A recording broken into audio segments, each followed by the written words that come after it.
Bonjour, je suis Nicolas Drouzy, conseiller spécialisé en arboriculture à la Chambre d'agriculture Savoie-Mont-Blanc pour les arboriculteurs de Savoie et de Haute-Savoie et d'autres départements adhérents au syndicat Fruits de Savoie. Notre mission, c'est de faire le conseil individuel et collectif auprès de ces arboriculteurs, de faire l'organisme de défense et de gestion de l'IGP Pommes et Poires de Savoie et d'animer un groupe 30 000.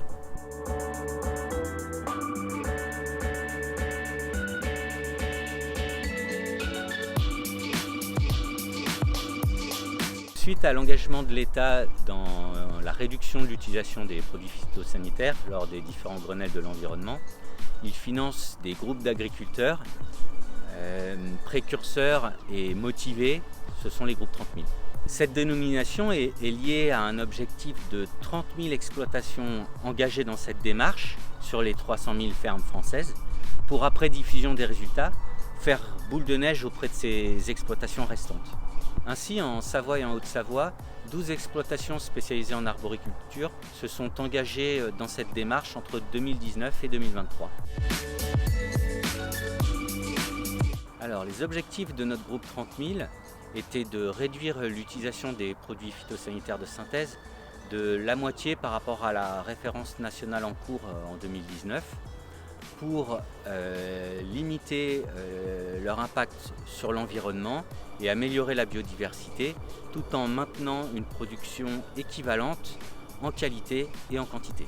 L'objectif est également de communiquer autour des résultats de ce projet pour nous permettre de valoriser notre système de production, pour satisfaire le consommateur, répondre aux craintes des riverains, réaffirmer la différenciation de l'IGP Pommes et Poires de Savoie et retrouver la fierté d'être producteur de fruits. Collectivement, il a fallu d'abord identifier et prioriser les leviers d'action qu'on pourrait utiliser et les solutions alternatives qui pourraient remplacer l'utilisation de certains produits phytosanitaires. On a assisté au colloque Défi Arboriculture Nationale. On a créé des partenariats, rencontré et échangé avec des producteurs d'autres groupes défis, comme celui des Hautes-Alpes. On a également rencontré des producteurs engagés dans la même démarche dans des pays limitrophes, comme en Suisse. On a organisé des journées de formation sur la qualité de pulvérisation et sur l'utilisation d'extraits de plantes. Et on a assisté à des salons pour découvrir des innovations technologiques et voir du matériel alternatif. Individuellement, chaque producteur a pu choisir là où les méthodes qu'il souhaitait mettre en œuvre dans son verger. Par exemple, l'utilisation de solutions biologiques contre la tavelure en fonction de l'importance du risque. Ainsi, la première année, il a pu essayer une solution sur un bout de parcelle.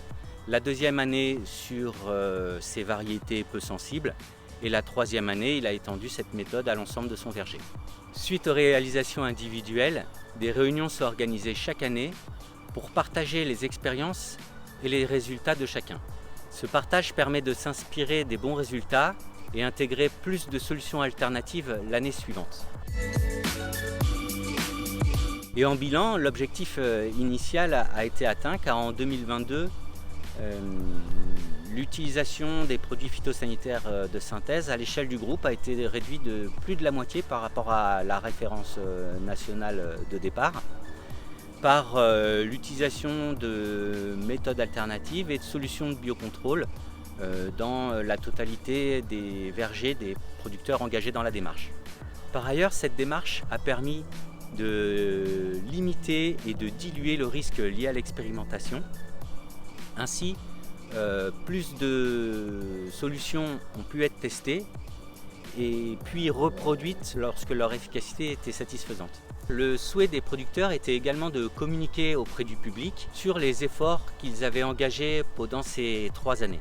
Pour cela, on a réalisé une infographie du groupe présentant les différentes exploitations participantes, rédigé différents articles de presse, élaboré des posters individuels et réalisé des vidéos de communication pour contrecarrer les idées reçues qu'on a nommées l'arboriculture sans pépins. Pour toutes ces réalisations, nous remercions le gouvernement, le ministère de l'Agriculture et le ministère de la Transition écologique. Nous remercions également l'Agence de l'eau du bassin Rhône-Méditerranée-Corse, bien sûr tous les producteurs engagés dans la démarche et toutes les personnes rencontrées pendant ce projet.